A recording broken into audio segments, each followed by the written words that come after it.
This podcast is supported by listeners like you. We're grateful for your tax-deductible donation at newthoughtphilly.org or the link in the episode description.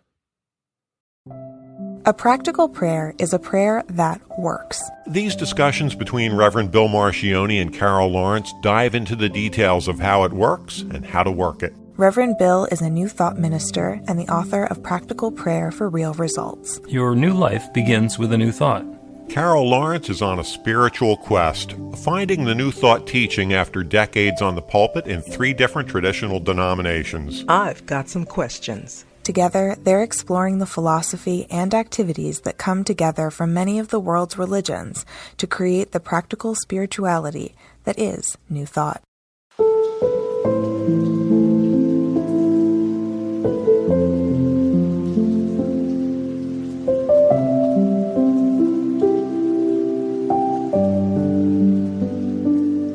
Welcome to the Practical Prayer Podcast. I'm Carol, here with Reverend Dr. Bill Marchioni. And we have a wonderful exercise to do on the Practical Prayer Podcast today because, I will let Carol introduce the topic because I'm just going to pretend I don't know anything about it and then play along. Okay. All right. Let me see. We got a letter. So the topic is response from, I would love to say this, response from the universe, which is, which is so exciting because I'm as excited to see how our responses are different, but yet they are united in one absolute amazing truth that works. Yeah. That works. We're actually on episode number 199 of this podcast. And so Carol and I have been doing this for a while. And so it is possible that Carol is going to channel her inner Bill and figure out what it was that I would have said to this inquiry or request. And then we're going to see how they come up differently. And the question was about somebody who's trying to do prayer and keeps having obsessive or intrusive thoughts and, thinking about something bad happening and being concerned that those intrusive thoughts are going to create the experience of whatever those bad things are happening. Did I paraphrase accurately enough without reading the whole thing? Perfect. Okay. So I'm going to let you talk first because I remember what I said. you don't.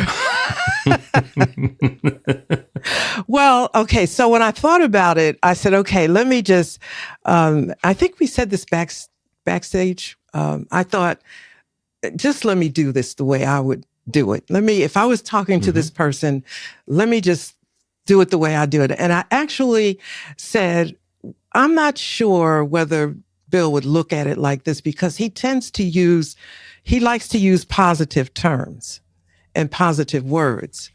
And it's not that I don't like to use them. It's that I wanted to use the same words that the person used. So, Gotcha. So I looked at it like that, so the person said, can I say what the person said? Because we're not saying that. Absolutely. Okay. Yeah. So as much as you want. So the person said that first of all, they highly praised your book. They really liked it, but they had some questions. And they said prayer sometimes is made difficult due to obsessive and intrusive thoughts. And then he went on to describe what those kinds of thoughts were. So the first thing I thought of is that, okay, you have obsessive and obtrusive thoughts. You're having a conversation with yourself. Because I went back to the traditional interpretation of what's going on inside of us. So the God talk part or the biblical talk part would say there's the carnal man inside and the spiritual man inside, and they're talking to each other and they're at war. Spirituality would say your higher self and your lower self are dealing with these. So I took all of those and I said, so actually you're talking to yourself. So you got to talk back to yourself. Okay. You can't let your negative self have the last word. And that's what I think sometimes happens. these ugly thoughts that, be gracious to yourself, be kind. Don't let the ugly thoughts, because they're strong, and ugly seems strong. It always does. So talk back to it. And you may have to simply say, stop. He said, I may have a thought. One of those thoughts is, I might trip, or I'll trip and fall, or I fear because of that thought getting stuck in manifest. And I said, this is just you talking to you. So talk back to yourself and say, I'm not going to fall. You're not going to fall. Tripping will overtake the scenario, because once you entertain the thought, it just gets bigger and bigger. So stop. Just stop talking to me like that. And it really, from I don't know how, from my perspective, that's what you do before you get to the prayer. It's like you got to get yourself under control and say, stop it. I'm not going to trip. I'm not going to trip because I'm going to be careful. Do you know what I mean? Well, yeah, but have you ever had an experience where you dropped something or stumbled or tripped or banged into something, even though you were being careful? Well, and turns out maybe you weren't being careful enough, or you got to beat yourself up later that you didn't do a good job of it? No, you're going too far here. You're going too far. See, I can relate to this because I had bilateral knee replacement. So falling is an issue. It was then. I had it 19 years ago. It is still in the back of my mind every now and then. And so I was really every step, going up the step, I'm going to fall, going down the step, until I just said, wait a minute. You're being careful. You're not going to fall. You're just not. You feel out of balance. That's natural. Whatever it is, that's natural. Don't beat yourself up because you think you're going to fall. You feel out, maybe the sidewalk is not even. Okay, that's fine. That's natural. But you're not going to fall because you're going to be careful. And telling yourself that over and over, telling myself, I'll speak in my terms. Okay. Telling myself that over and over again, in a sense, made me feel like I could trust myself. I'm not going to fall because I'm going to be careful. And gotcha. Yeah. So you were very much at the change your thinking perspective of this. Yeah. If the thinking is about tripping or falling or having an accident, then your thing is to think about not having an accident. Because not just not having an accident, but whatever, it's like, I don't want to say control freak, but whatever. You might as well. No, it's because it's not that. It's not that. It's whatever you have at your disposal, no matter how minimal it may seem. Just use that. I'm going to be careful. I couldn't flatten sidewalks. I couldn't, there was so many variables that I didn't have control over and still don't. But the only thing I had to do was convince myself that I am going to be careful. I'm going to be more careful than I am afraid. And it really didn't take that long because it's being kind and taking the fear away. And I'm trusting me. I'm not just going to walk out here and fall down. I'm going to be, I'm going to be careful. So that was, that was my initial thought on that. Okay. Yeah. Okay. And so we'll compare notes. My initial thought on that, and there are a couple of questions that are going on. The first one is, here's these random thoughts about something bad happening, and the concern is that serves as a visualization or an intention, and that's going to create the experience. So having that random thought of falling is going to cause the fall to happen, and that is completely understandable. It's not necessary. So what I like to do is, as we've discussed on numerous occasions, is the pivot. Okay, so here's this random thought about falling. First question is, all right, so if this is a universe where falling is coming to mind, what do you want to do instead. When that opportunity comes along to fall down or do something different, what do you want to do? Because what you want to do is stop thinking about falling and think about, oh, well, I'm perfectly supported. I move gracefully and easily and gently through life. I am in balance. Or whatever the falling brings to mind, is to turn away from that and turn to something else. So that's the big piece of it as far as I'm concerned. So it's not just, knowing that I'm not going to fall. What am I going to do? Because the universe is saying yes to something. So I might as well give it what I want to have happen rather than a stop sign in front of the thing that I don't want. The other thing that is really important, and I find that when people are dealing with these thoughts that are coming up, the random negative, horrible thoughts, there's a visual that, left over from childhood or something that happened in a movie or a nightmare, and that comes along and it's like gripping because, oh my God, I'm creating my reality with this. And I love going back to the fundamentals, to the foundational notion. It is done unto you as you think? No. As you believe. As you believe. So if somebody has one of those thoughts and they chase the thoughts and they start believing the thought, it is not the thought that's going to cause that experience of falling down or having a problem. It's the belief that that's what's going to happen to them. If we can interrupt that process and go from the thought of somebody who falls down to the belief that I am completely supported and well balanced, then the thing that we're giving our energy to is that experience of being balanced and in harmony. And there's not going to be an issue with the falling. Okay. And I think we are on that point. I think we're saying exactly the same thing, because I did look at the second, I looked at that as the second part of it. And I thought, again, I use the same language back to people that they use to me. So it's like, it's going to repeat.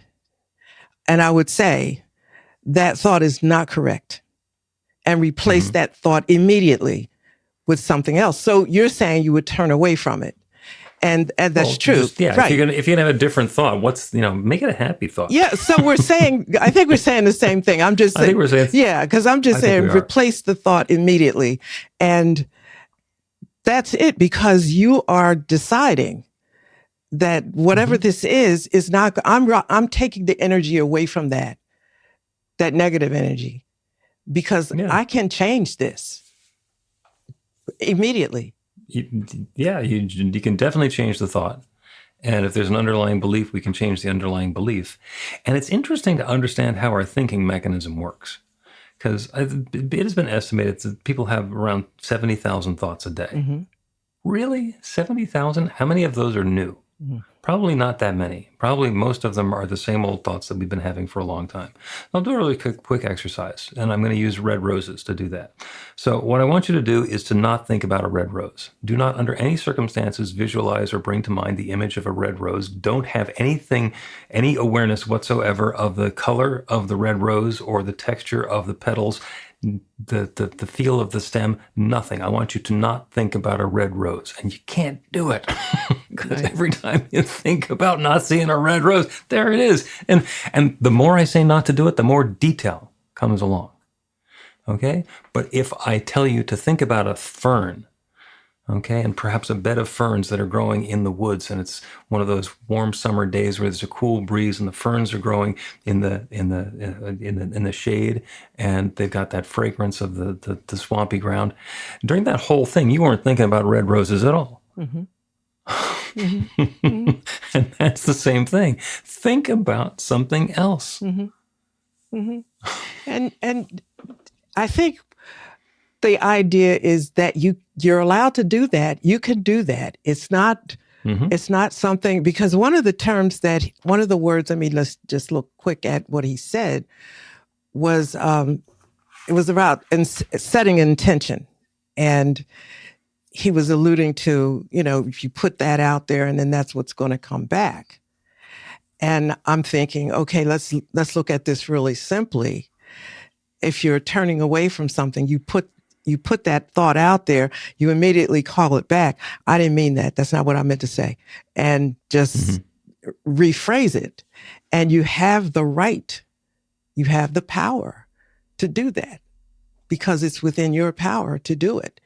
And when we talk about being co-creators with God, okay, we don't have to go all deep down the road about what that means, but if you are a co-creator, you at least are in partnership with God in all situations. So how I'm exercising the power that I have in this partnership is that thought went out, I'm calling it back, I'm changing. And I can do an edit or an amendment or whatever you want to call it, and that's it. And I'm not accepting that. And you can, and you can even say things like, I'm changing it before it gets to its destination. I just stopped it. Okay, let's take a break. And when we continue, we will discuss the metaphysics and the spiritual power of a 24-hour diner. Learn to put practical prayer to work in your life. The steps are simple to learn and let you begin to get real results to create the life of your dreams immediately. Reverend Bill Marcione's widely acclaimed book, Practical Prayer for Real Results, gives you a clear summary of the new thought principles behind practical prayer and the series of easy-to-understand steps found in the most effective prayers from religions and spiritual practices all over the world and throughout history. Practical prayer is not a replacement for your religion or practice. It's a technique to make the work you do in consciousness even more effective. The book includes 40 prayers on various topics that you can adapt as needed and use as your own. Practical Prayer for Real Results is available in paperback, Kindle, and audiobook on Amazon or at b-the-light.com. That's b-the-light.com.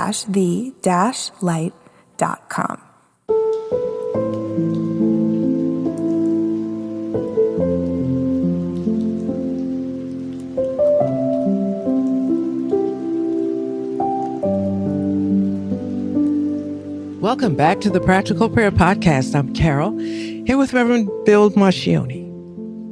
We're talking about intrusive thoughts, obsessive thoughts, those random things that come to mind about, oh, something bad is going to happen to me. And if we chase them down the rabbit hole, then are we going to create that in our experience?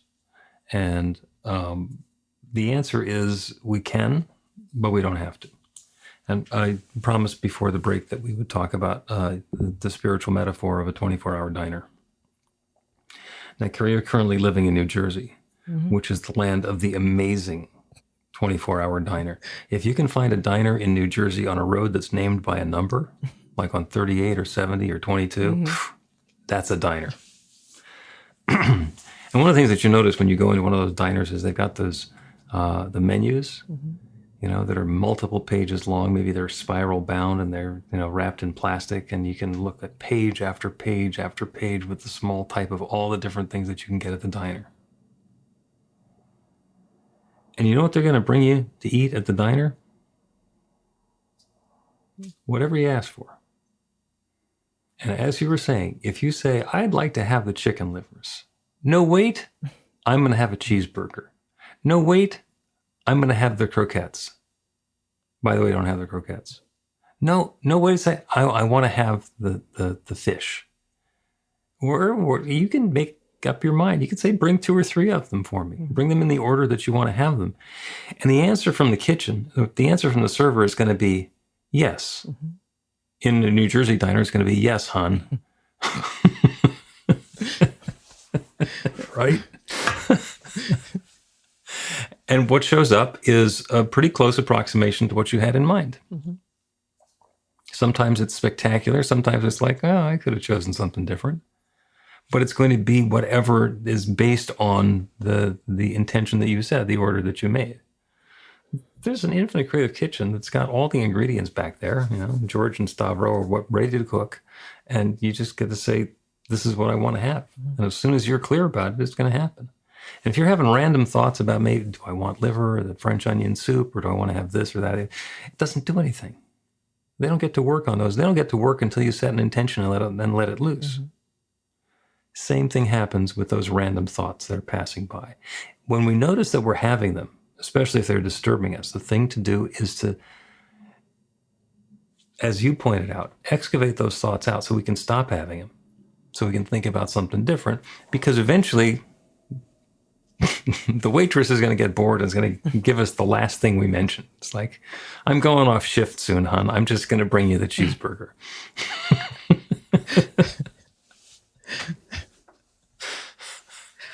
I think a lot of some of the things that you say, like the one-liners, are really powerful. I don't know if you think of them that way.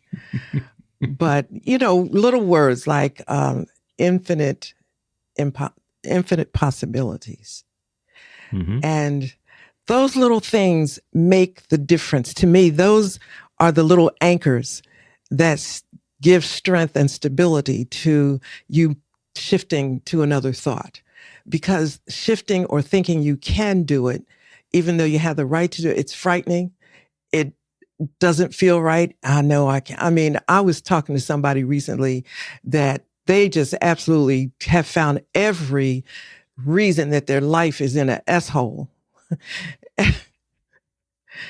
including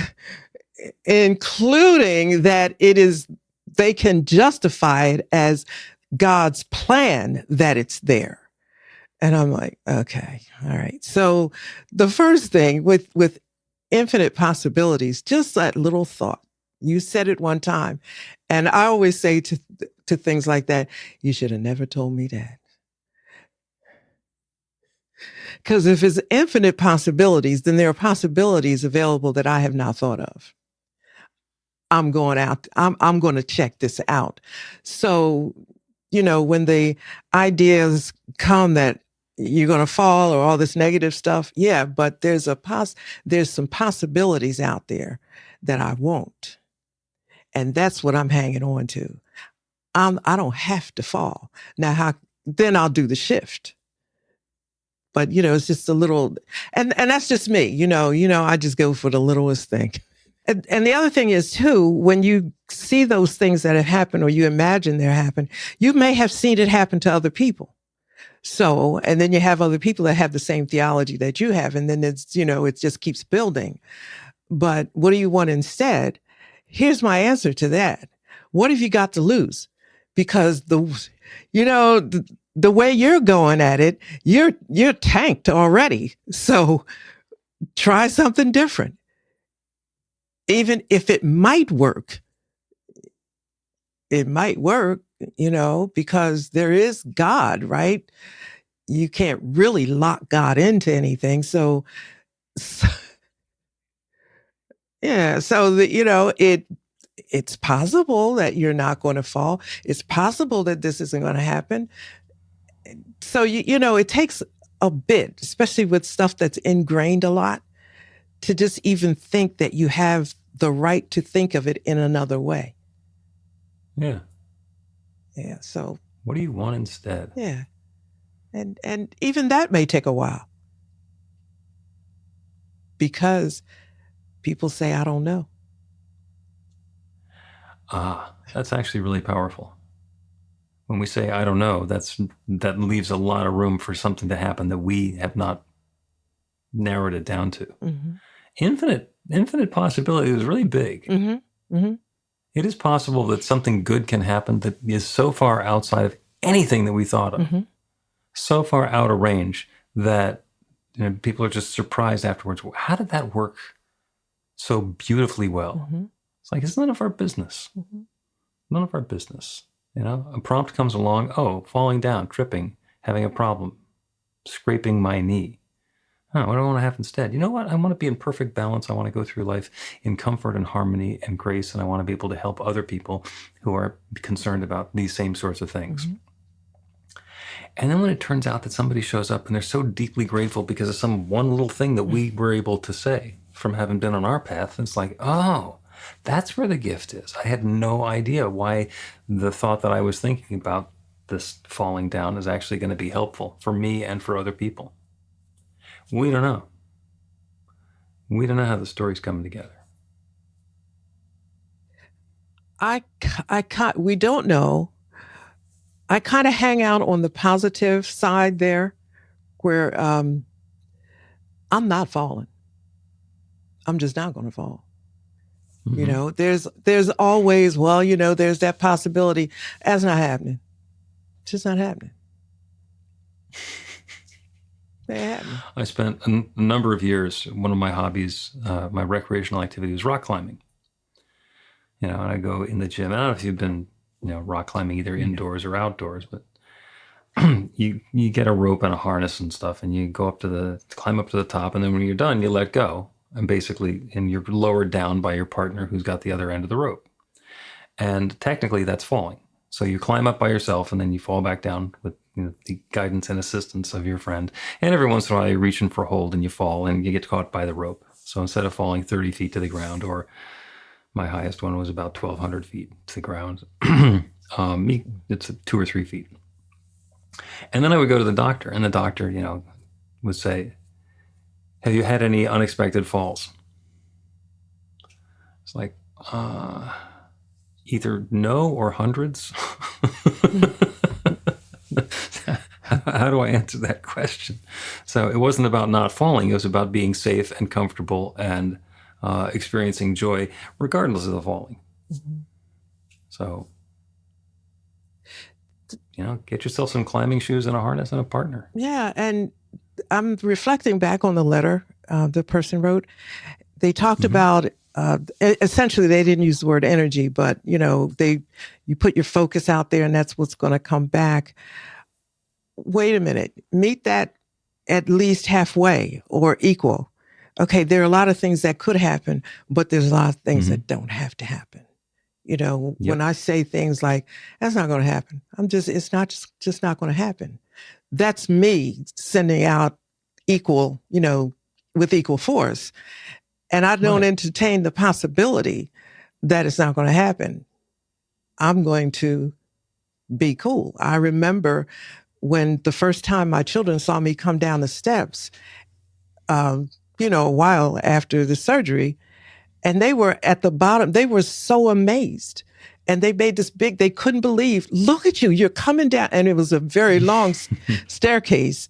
And to me, there was not, the possibility of falling was not there. I didn't stop and say, I'm going to fall. I'm going down the steps, period. But now I had said that a lot. And they were, oh my God, look at you. And I'm like, what? Yeah. Yeah. Well, that's a perfect example of what happens when principle meets personality, because that is absolutely the right way for you to do it. That is perfect for you. But it could be a rewrite, because you can come up thinking that this is the way to think, you know, and you could do it's a lot of work. You know, I use the term work. You got to work on a lot of different things also, like what you would tend to feel.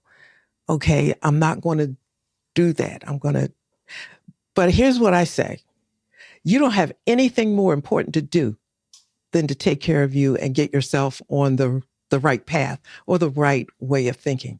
You got nothing more important to do than that. So let's just start with the little stuff here. Yep. Yeah. Take a step and another step, another step. Let's take another break. And when we continue, a practical prayer that kind of ties all of this stuff together or goes off in a completely different direction. I'm not making any commitments.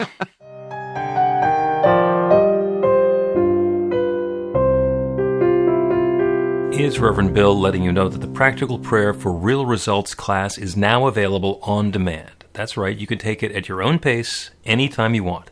All of the information is at bethelight.com. That's b-the-light.com. You know where to find that stuff. The class is 5 lessons, broken down into 18 modules, and you can take them at whatever pace is comfortable for you. As you work through the process, it starts out with the theory, goes into the practice, there are experiential activities and exercises, and at the end of the program, you will wind up with an understanding of how practical prayer works, and a practical prayer for yourself that will work to create transformation in your life. And as you know, it works for everything. Take a look at the class online at bethelight.com. There's a sample lesson so you can see how the class is going to work for you, and then dive in. The great news is it's on sale now. You can register and save $20 off of the regular price. I'm looking forward to seeing you in class.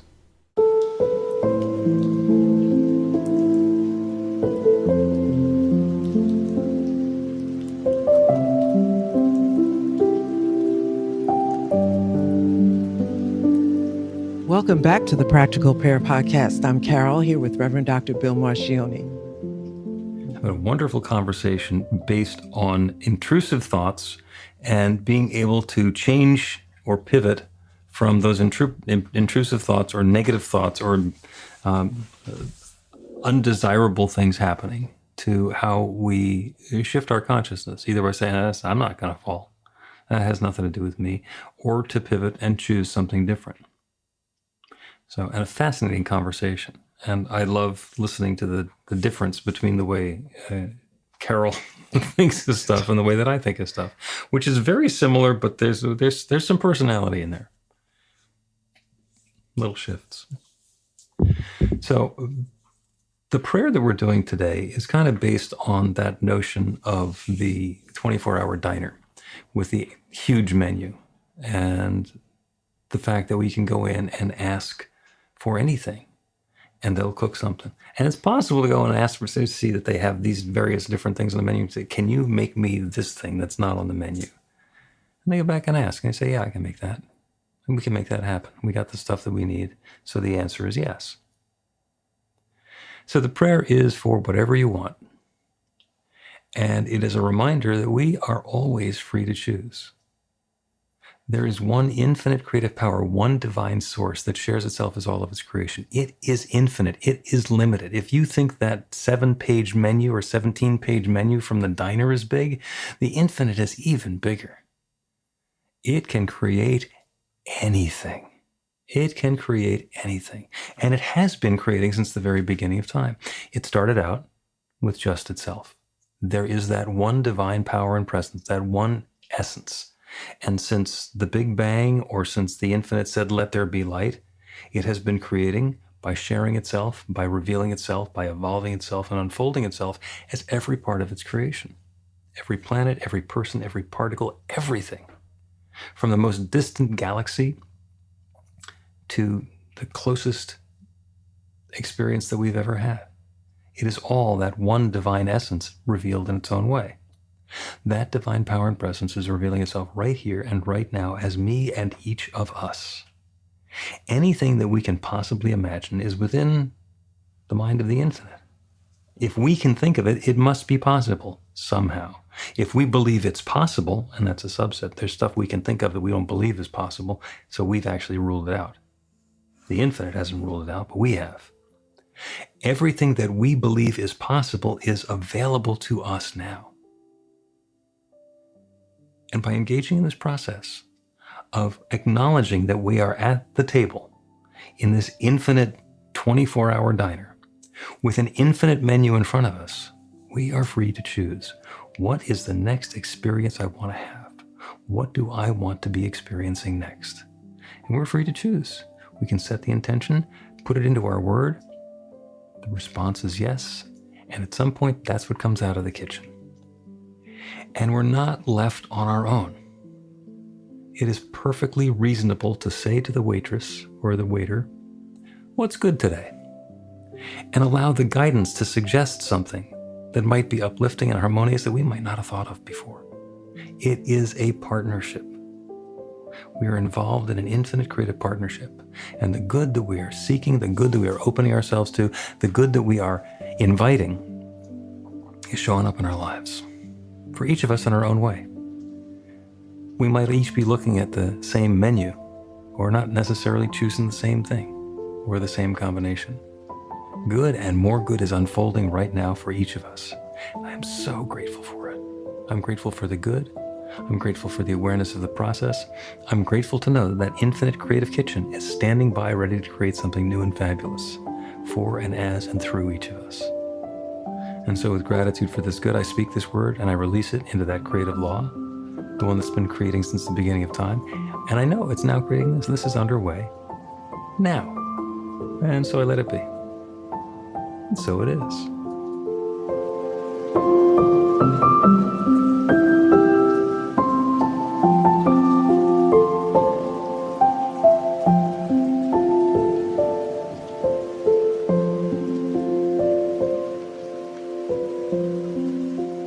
The Practical Prayer Podcast with Reverend Bill Marcioni and Carol Lawrence is a production of BeTheLight.com, be-the-light.com, where you can find more information about practical prayer for real results. Our theme is by Music of Wisdom. You can learn about the spiritual community of New Thought Philadelphia with daily guided meditations, Weekly celebrations of spirit, and Reverend Bill's classes in practical spirituality at newthoughtphilly.org.